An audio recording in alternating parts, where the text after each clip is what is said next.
先王之力，我封存万年。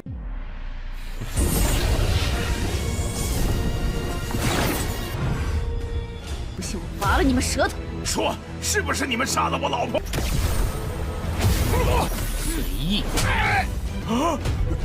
黄泉现。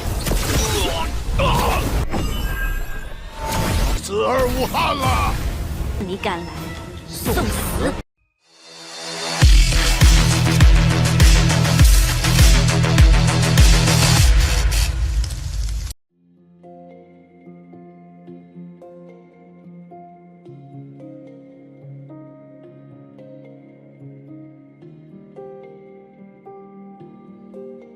！Halo semuanya, selamat datang di Ruang Sinema. Bagaimana kabar kalian semua? Semoga selalu sehat dan baik-baik saja.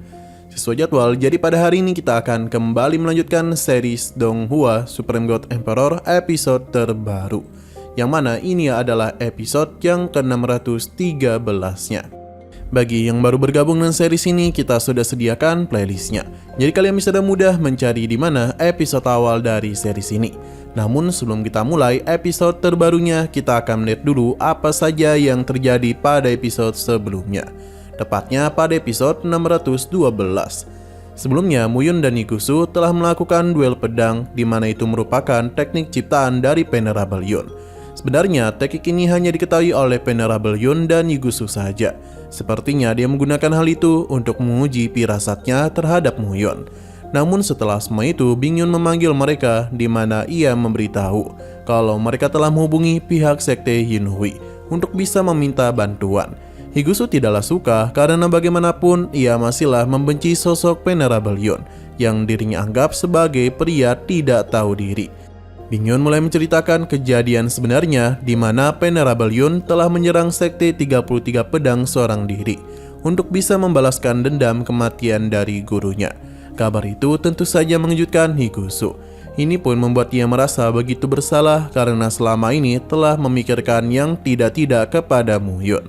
Namun di saat Muyun mencoba menenangkannya, Igusu pun memberikan ancaman kepadanya supaya bisa memberitahu identitas dia yang sebenarnya. Sekarang kita akan melanjutkan episode terbarunya. Karena sudah seperti ini, jadi Muyun memberitahu Igusu kalau 1000 tahun yang lalu dia telah kerasukan iblis batin yang mengharuskan dirinya berendam di kolam dingin untuk bisa meredamkan sifat iblis di dalam tubuhnya. Igusu dulu pernah melihat dia kesakitan dan ikut terjun ke kolam dingin untuk bisa menemaninya. Di saat ia perlahan-lahan kehilangan kesadaran, ada satu kalimat yang pernah Igusu ucapkan, di mana dia itu takut sakit. Seketika saja Igusu pun terkejut dan menutup mulut Muyun.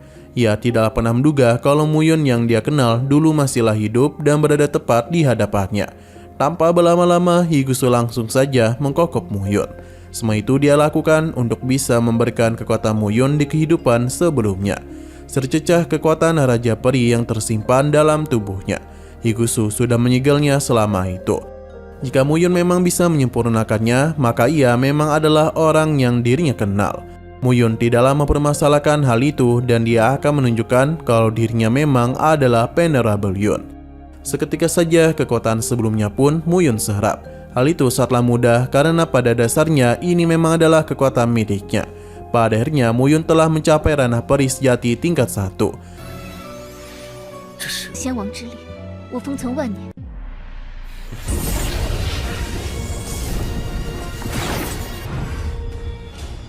Pada akhirnya juga, Igusu pun semakin yakin kalau ia memang adalah Venerable Yun. Igusu langsung saja memeluknya. Karena sudah seperti ini, Muyun akan melakukan sesuatu kepadanya, sampai-sampai membuat Igusu ini takut sakit. Setelah memberikan latihan kepadanya, Muyun meminta maaf kepadanya karena telah membiarkan dia sendirian. Igusu tidak ingin dipanggil sebagai kakak lagi, karena dulu ayahnya sudah menjodohkan mereka. Jadi di kehidupan sekarang, Igusu ingin dia berdiri di sisinya secara resmi dan terhormat. Muyun berjanji kalau sekarang ia pasti akan melindunginya. Hutang darah yang dibuat oleh sekte 33 pedang langit pasti akan dia tagih bersama bunga-bunganya. Selama Muyun ada di sini, Igusu sangatlah percaya. Namun kemesraan itu harus terhenti dulu karena Bingyun memanggil mereka. Sebab sudah waktunya bagi mereka untuk bergerak. Melihat mereka berpegang tangan, membuat Bingyun yakin kalau Muyun memang memiliki teknik rahasia.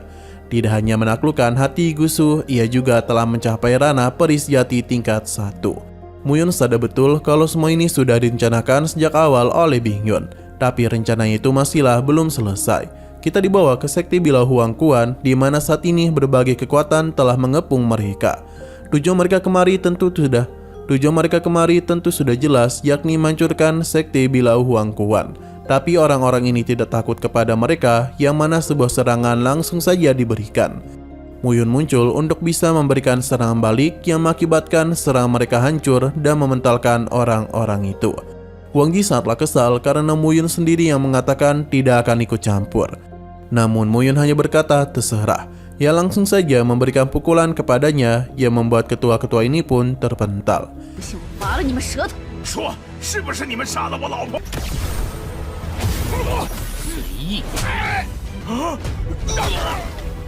Gusu tahu betul kalau Muyun tidaklah pernah berubah. Sementara para ketua lainnya menganggap kalau Muyun itu bukanlah apa-apa. Kali ini mereka akan lebih serius untuk bisa menghadapinya. Lawannya kali ini adalah peri sejati yang cukup kuat. Tapi Muyun itu sama sekali tidaklah kelihatan ketakutan. Lukisan Bilau Huang Quan pun dia keluarkan yang tentu membuat orang-orang Bilau terkejut. Terlebih lagi, Muyun bisa dengan mudah mengendalikan kekuatan dari lukisan itu. Dengan 2 kali serangan saja, Muyun bisa dengan mudah mementalkan kedua ketua sombong itu. Mereka tidak menduga kalau pusaka tersebut akan sekuat ini. Serangan Muyun masihlah belum selesai dan langsung saja memberikan tekanan dengan petir langit.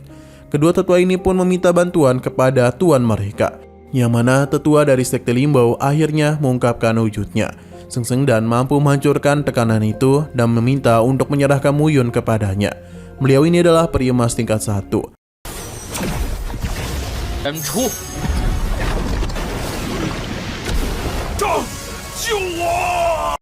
Meskipun begitu, Muyun tidaklah takut dan akan memastikan kalau Seng Seng Dan tidak akan bisa pergi dari tempat ini. Kekuatan lukisan Bilau Huang Quan kembali dia gunakan, di mana alam kematian telah muncul. Seng Seng Dan tahu betul ini bukanlah teknik peri biasa. Bingyun sendiri tidaklah pernah tahu kalau lukisan Bilau Huang Quan memiliki teknik sehebat itu. Dengan kata lain, hanya Muyun saja yang bisa menggunakannya. Kekuatan dari teknik itu tidaklah main-main. Bahkan para peri sejati dengan mudah Muyun lenyapkan. Sementara itu, Seng Seng Dan masih menganggap kalau teknik ini lemah. Ia langsung saja mengeluarkan pusaka kehidupannya untuk bisa mengatasi seluruh serangan roh kematian. Baginya, Muyun itu harus mati dan bangga karena telah memaksanya menggunakan pusaka tersebut. Serangan yang dia berikan cukup sulit untuk bisa Muyun tahan. Untung saja Bingyun bergerak dengan cepat untuk bisa membantunya. Dengan gabungan kekuatan mereka, maka serangan Seng Seng Dan bukanlah masalah untuk mereka. Dan sekarang adalah serangan balasan untuk bisa melenyapkannya. Pada akhirnya, Seng Seng Dan yang merupakan peri emas telah kalah di tangan Muyun. Tapi menggunakan teknik barusan telah menguras banyak kekuatannya. Bingyun memberitahu kalau kekuatan peri yang dia tinggalkan di dalam tubuh Muyun masihlah perlu dimurnikan. Dan begini mereka hanya perlu menyelesaikan bagian akhir dari rencana saja. 黄泉现，死而无憾了！你敢来，送死！ Nah, sayang sekali lagi seru-serunya, episodenya pun harus bersambung dulu. Namun sebelum kita akhiri, seperti biasa kita akan melihat preview bagian selanjutnya. Setelah pertarungan usai, Muyun dan Gusu telah kembali. Namun melihat kedekatan di antara mereka berdua benar-benar membuat Chen Yunju kesal. Karena sejak awal ia sudah mencurigai hubungan guru dan murid itu. Chen Yulan juga berpikiran hal yang sama. Terlebih lagi kultivasi mereka telah mengalami peningkatan. Mereka pun yakin di balik semua ini ada sesuatu yang telah terjadi.